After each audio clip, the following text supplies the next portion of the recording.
simple diagnostic. It will come with a line by the radiologist. These findings are suggestive of MSUD. So it can be very, very useful. Well done. Okay, so another floppy neonate. 10-day-old baby is found to be floppy, query since birth. We're not sure, but possibly. Poor feeding. When I go to see the child, there's an NG tube. Child is being NG fed. Has some dysmorphism. Again, like you, I'm not very good at dysmorphism. I can identify Down syndrome. Beyond that, it can be very difficult. Can perform anti-gravity movements, but still weak. So you have identified this child is floppy, poor feeding, weak. No seizures, and undescended testes. So what kind of disorder is this? Central or peripheral? Okay, somebody has said peripheral. Poor feeding. It can be both. But poor feeding and suck can often be a sign of central disorders rather than peripheral. And then there is dysmorphism as well. Though I didn't know what the dysmorphism is about, but there was dysmorphism. So you're thinking of probably central disorder. And which kind of central disorders? Genetic disorders. Dysmorphism, the whole book of genetic disorders, 2,000, 5,000 odd of them. Any diagnosis on genetic disorders here? I've given a very important clue. Fantastic. Prader-Willi syndrome. My approach is very simple. Floppy child, NG fed, first week of life, undescended testes. Only think of Prader-Willi syndrome. Don't do anything else. So these are the criteria for Prader-Willi syndrome, diagnostic criteria. There are major, minor, supportive findings. And if you have 1 point each and minor criteria 0.5, you've looked at the baby, there is central hypotonia, there are feeding problems, there is hypogonadism. You already can make a diagnosis. What is the investigation of choice here? Sorry? Genetic testing. Which genetic test? Clinical exome is very expensive. 15,000 rupees, 30,000 rupees. There's a simpler test. Fish test. Okay, or MLPA. 3,000 rupees.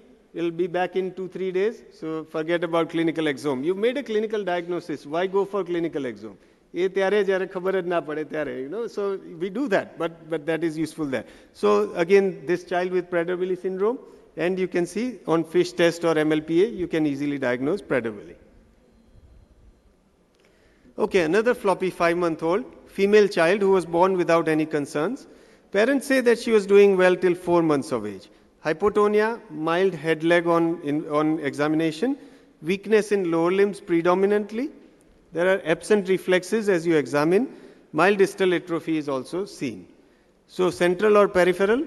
Peripheral. This is very clear. You cannot miss this. Okay. In peripheral, anterior horn cell, nerve or muscle? Okay. Sorry, somebody said anterior horn cell. Any other? Neuromuscular is possible, I agree. I think at this stage it can be a little bit difficult. What in the history is there to suggest that what it could be?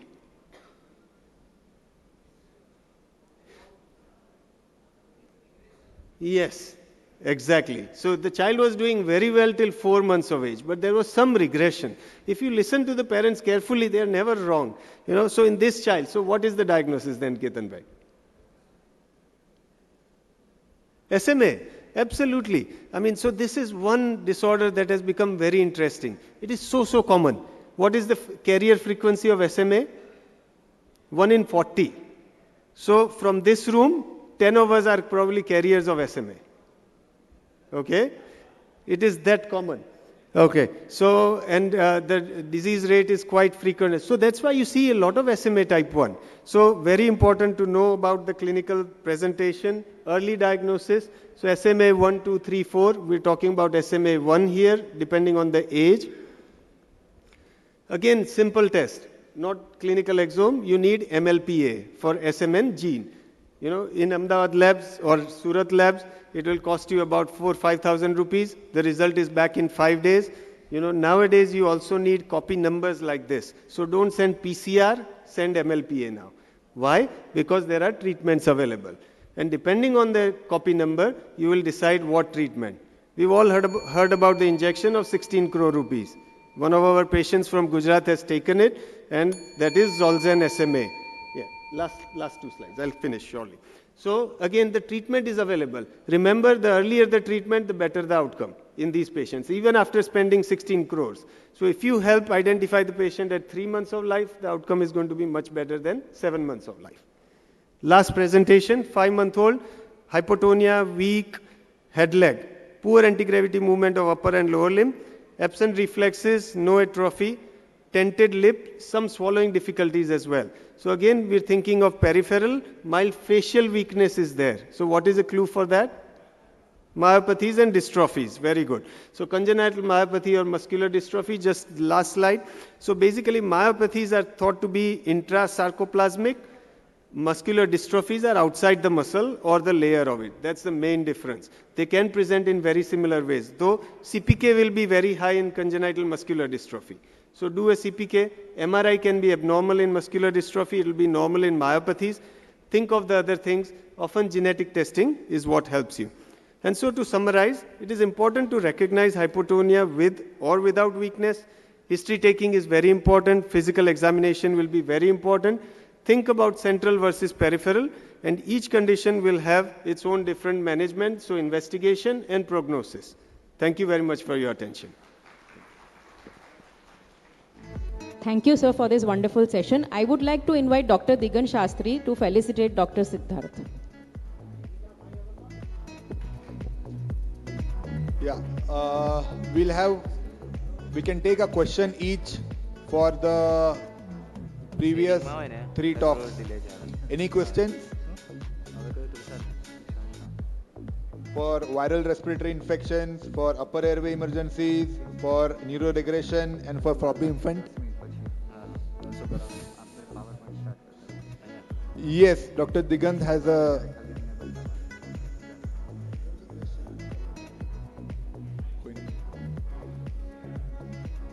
Yeah, Praful.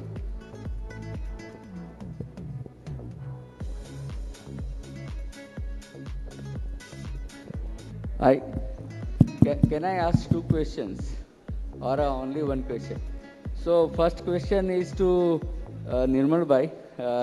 Sir, in your presentation, in upper respiratory obstruction emergency situation, you have mentioned in many of the flow charts about intubation by an expert in a OT.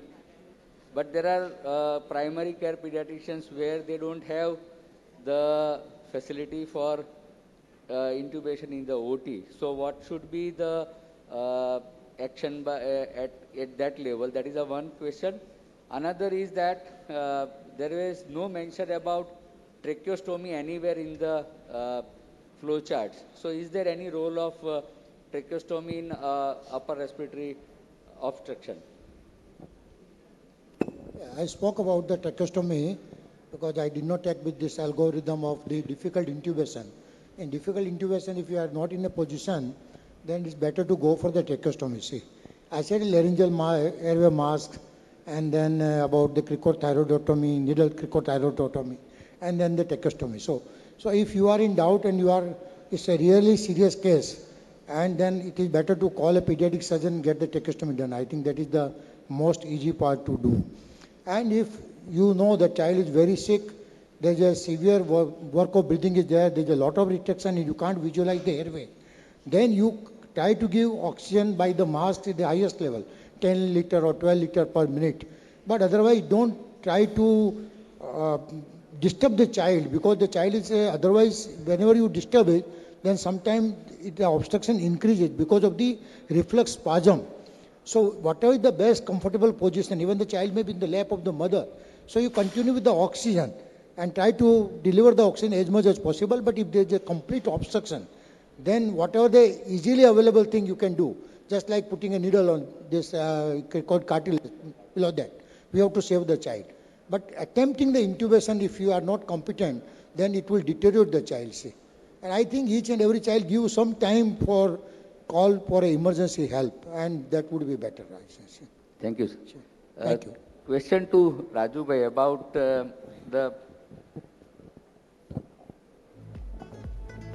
Sir, you very well covered about the clinical diagnosis of viral infections. And again, in the last part, you had also covered something about the multiplex PCRs and PCR. So the question is, apart from the cost, uh, how much is the reliability, means specificity and sensitivity for this multiplex PCRs in diagnosis of course, in the COVID, we definitely, and for even influenza also, we consider it as a gold standard, but for other viral infections.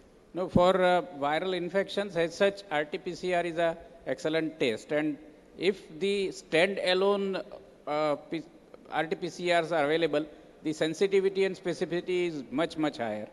But when we are talking of multiplex PCR, as there are multiple tests available, the sensitivity and specificity goes little down to certain level, but still it is almost close to 92% for the sensitivity and almost close to 95 to 96% in the sensitivity. So for almost those situations where you are suspecting some viruses which are not commonly seen, those type of viruses, and where stand-alone PCRs are not available, it would be better that you go for the multiplex PCR where the diagnosis is possible.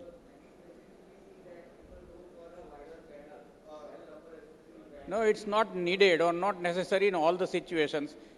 You must always, clinically think of possibility, looking at both the things, the presentation as well as the epidemiology. And from that, based on that, you can decide what it is better to go for 2 stand-alone PCRs rather than going for multiplex PCRs, because ultimately cost will be still less in 2 stand-alone rather than going for the multiplex PCR. So that way, that's good. But in a situation where the child is in intensive care, child has some other complications, and you are thinking that there are some other possibilities, then in those situations, multiplex PCR would be better than the stand-alone. So that is how you can decide what type of PCR you want to use. But nowadays, these type of PCRs are considered to be a second golden sort of a diagnostic rule.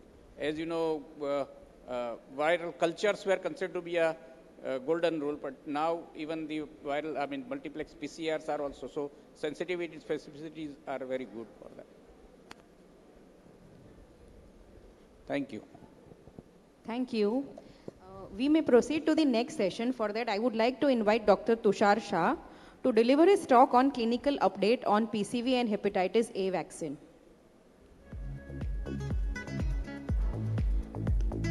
Dr. Tushar Shah is a consultant and professor, KGP Children's Hospital, Vadodara.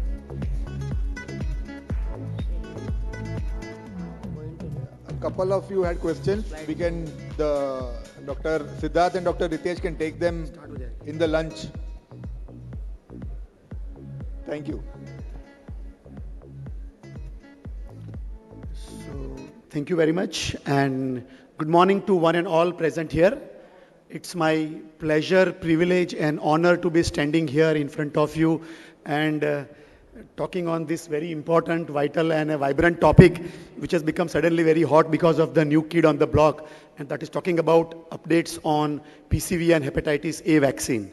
At this very prestigious event of our annual state conference, which is so well organized by Spectians. So congratulations to them. Yeah. So I'd like to dedicate this talk to the corona warriors who are fighting day in and day out since last 2 years against this biggest pandemic that we are facing, and let us hope it ends soon and we will be having such more meetings in the coming time. Before I go ahead, I would like to make a small disclaimer, and the disclaimer is that though the session is sponsored, I have not received any honorarium, and the discussion that is going to follow is going to be evidence-based. The agenda for today's talk is to talk on PCV and hepatitis A vaccine both. In the first small half, we'll talk about pneumococcal disease burden. We'll talk about what is important to a clinician, whether it is just the serotypes which are there in the vaccine or is it the protection that the vaccine offers. And we'll talk about the choice based on evidences regarding which PCV vaccine to choose in your practice. Similarly, for hepatitis A vaccine, we'll look at how serious it is and how the shifting endemicity of hepatitis A is leading to the need for long-term protection, and evidence-based choice for hepatitis A vaccine. So coming to the first half of it, we know that pneumococcal disease is the #1 cause of vaccine preventable death. And unfortunately, India ranks #1 in pneumococcal deaths in the whole world. You can see almost 22% of pneumococcal death under 25 years of age come from India. And that proves beyond doubt that protection against pneumococcal disease is essential. So there is no debate on that. Coming to various vaccines which are available in the market, as far as PCV vaccines are concerned, we have 3 vaccines now, and we know that the PCV10 Synflorix is a vaccine where the conjugate protein is protein D of non-typable Haemophilus influenza, which binds to 8 different serotypes, whereas tetanus toxoid and diphtheria binds to rest of the 2 serotypes. Whereas in PCV13 and PCV10, the conjugate protein is CRM197 diphtheria carrier protein. We also know that the new PCV10 has removed 2 important serotypes which we'll come to later on in the presentation, 4 and 18C, which also forms an important part of the total vaccine serotype prevalence. At the same time, serotype 19A, though it is not there in Synflorix, we know that it has indirect or cross protection, which we'll talk soon. So how to assess that which PCV vaccine is better? And for that, whether we will look at vaccine serotype coverage, whether we'll look at various antibody titers in the form of ELISAs and OPA and immunogenicity data, or will we look at the overall protectiveness or effectiveness of the vaccine? So definitely I believe that it is more important to see in real life situation which vaccine is giving you better protection and effectiveness. So we'll try to dispel some myths which are there about the serotype prevalence and serotype coverage and serotype protection regarding when the vaccine is being discussed, especially a PCV vaccine. So we know that the vaccine serotype coverage has been told by various companies or various pharmaceuticals when they talk. What they mean is the mathematical sum of percentages of the disease contributed by all the serotypes in the respective vaccine. And let me tell you, friends, that the misbelief #1 is that all the serotypes which are there in the vaccines are not necessarily going to be 100% protective. And for that, the example is the serotype 3, which is though there in PCV13 and was there in 11 PCV vaccine of GSK initially, which was then later on shifted to PCV10. We know that it is not effective because of the strong capsule. Similarly, the second misbelief, where we don't account for any cross protection, we need to understand that 6A has a cross protection and also had a cross protection even in PCV7. Similarly, it has cross protection in PCV10 of GSK by 6B. And 19A also has a cross protection from 19F. We'll look into that in next few slides. So, friends, the protection that we get is based on coverage or evidence-based that we need to understand. If you look at the coverage-based approach, then we know that there is definitely difference of around 10 to 12% in the serotype distribution. But when we look at the overall evidence-based approach, we know that on impact on overall disease burden and impact on that if it is concerned, then all the vaccines are almost equivalent. So we need to look at the evidence-based approach. This is to just highlight a recent latest systemic review on PCVs which was published in August 2021 in GIDC, where they had discussed or they had talked about invasive pneumococcal disease burden and PCV coverage in children under 5 in Southeast Asia with special implications to our country. And there, the objective of this study was to review and summarize the existing data on the burden of in under 5 antibiotic resistance and serotype distribution of IPD in Southeast Asia. And also, this was basically a observational study, hospital study, and all these studies were taken up.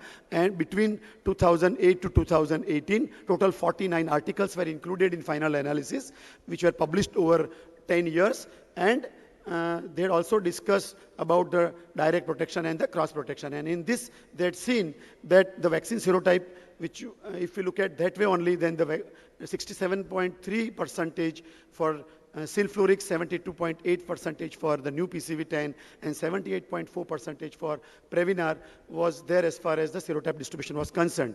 But when they considered the cross-reactive protection against serotype 6A, which was 5.3, and against 19A, which was 4.1, then the serotype coverage for Silflurix is 76.6%, which is also almost equivalent. So we know that when we look at the serotypes along with the cross-protection data, then we know that the protection offered by all the three vaccines is almost nearly good and equivalent. And similar result, if we see from different countries like Sweden, New Zealand, Morocco, and Canada, then we know that there is similarly serotype difference for 19A, 6A, and 3, as we observed in our country of 8 to 10%. Or 10 to 12%. It is there in these different countries to the tune of say 17% for say Sweden.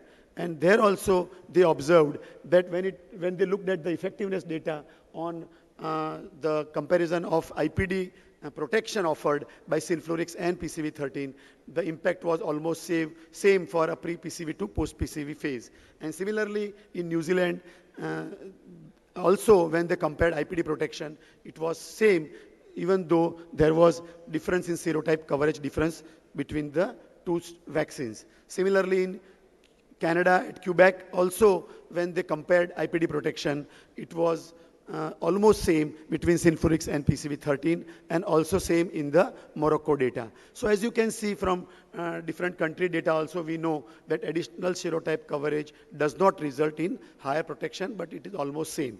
As I was saying, that 19A effectiveness studies across the globe for Silflurix and PCV13, if you look at those studies, as you can see from different countries, and then also we know that the Silflurix offers 62 to 82% effectiveness protection against 19A. And it is approved in 94 countries, including India, for protection against 19A, which also happens to be very important pathogen for invasive pneumococcal disease. So friends, this cross-protection data is important for us to understand, because we know that this is not new as far as vaccinology or immunology is concerned. The same principle we had used when we could eradicate smallpox, where we used a cowpox vaccine for helping us to prevent against smallpox. Similarly, for BCG also we know that Mycobacterium bovis gives protection or cross-protection against Mycobacterium tuberculosis and Mycobacterium leprae. Similarly, in IPD we know that 6B was getting 6A was getting protected by 6B when it was PCV7, and similarly in Silflurix, 6B, 6A and 19A gets cross protection by 6B and 19F. Similarly in HPV, where also a bivalent or a quadrivalent vaccine also gets cross protection, and in Rota also we know that there is cross protection offered against different strains. So this concept is not new, friends. When we look at different titers or immunogenicity data, we know that nowadays we talk about not only ELISA titers, but even the functional OPA titers, which are important. So there also, if you look at this study, we know that there were significant OPA titers being noticed and observed in this study for 6A and 19A, which also signifies that there is cross protection which is offered. Beyond this protection for invasive pneumococcal disease, we know that in this Sweden data, where in different counties they use PCV vaccine, they know in few counties there was Silflurix and in few counties there was Previnar. So there was a direct head-to-head comparison, and then we could see that there was further extra benefit offered by Silflurix, and which was a dual protection against not only IPDs but also against acute otitis media caused by staph pneumoniae and non-typhable Haemophilus influenza.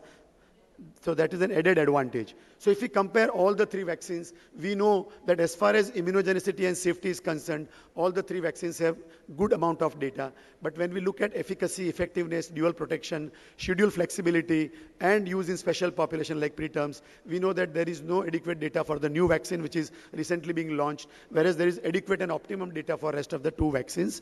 And therefore, friends, to summarize my talk on evidence on pneumococcal disease prevention, I would like to say that pneumococcal vaccination is essential. There is no doubt about it, because we contribute to the highest number of pneumococcal morbidity and mortality in the world.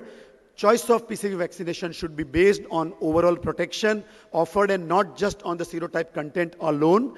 We need to understand that additional serotype coverage does not necessarily mean higher protection, because we need to also account for cross protection which is offered by various vaccines and various strains which are there in the vaccine serotype.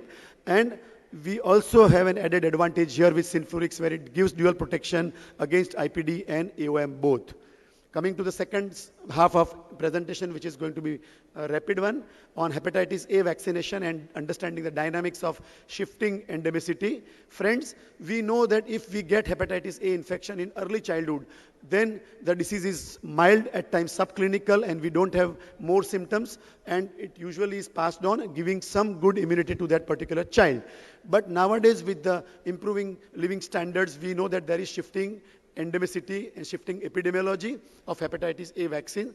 So now when the disease is happening in elderly child or adolescent or say young adults, we know that the disease is more severe, causing there is a risk of death also with acute and fulminant liver hepatitis that we see very commonly with hepatitis A infection. So when we know that there is shifting endemicity, there is a huge need to give protection against hepatitis A infection, and we should aim at getting hepatitis A to all our patients. So understanding the same thing again, the historical view was that most of the patients get the infection in early age, and therefore they are going to be anti-HA seropositive, and very few will be anti-HA seronegative. But the present scenario, as I just said, that more and more number of people are now not getting that infection in the early age group. So we know that 2 out of 3 children under 10 years of age are vulnerable to hepatitis A infection. So adolescents as well as adults are at increased risk of getting hepatitis A infection.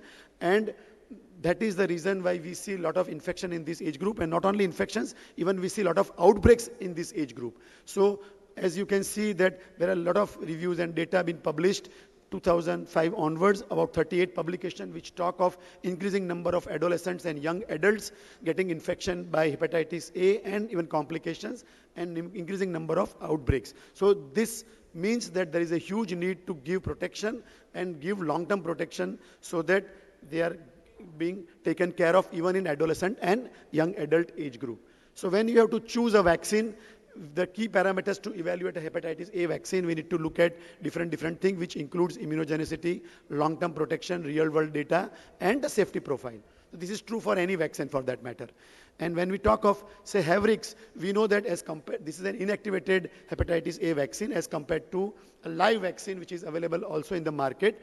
And when we compare these two vaccines, we know that Havrix is highly immunogenic because it gives almost more than 2 times GMT titers, as you can see, as compared to the live hepatitis A vaccine at 7 months, 12 months, and 24 months. And it offers 100% seroconversion in 19 days. So because it gives a very rapid seroconversion, it is also recommended for outbreak control.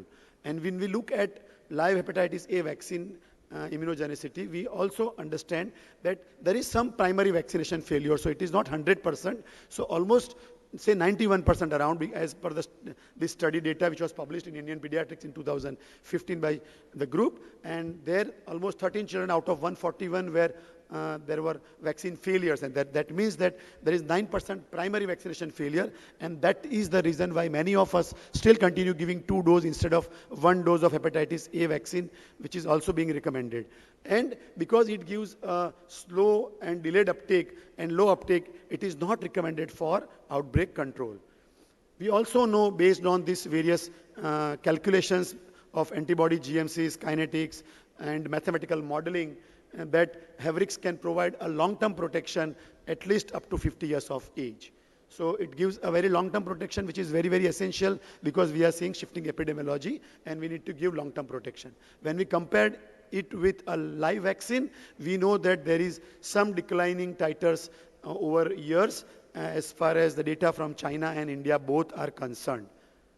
So friends, when we look at the impact in countries where it is used for universal immunization and universal mass vaccination, like in Panama and Israel. These are two models where we know that hepatitis A vaccination has given definite impact in the people who got vaccinated, but also in the people who were not vaccinated, so even the general population. So when it was used in universal mass vaccination in Panama, we could see that there was 90% reduction in reported hepatitis A incidence in vaccinated population, as well as 87% in general population. Similarly, in Israel, we see that more than 98% reduction in hepatitis A incidence compared with the pre-vaccination years, including unvaccinated population. As far as safety is concerned, Havrix has a long record of 25 years of safety data, and we all have used it often in our practice, and we know that it is a very safe and effective vaccine. When we compare it with a live vaccine, the data is limited, but in my experience, that is also equally safe. So summarizing, friends, the last slide.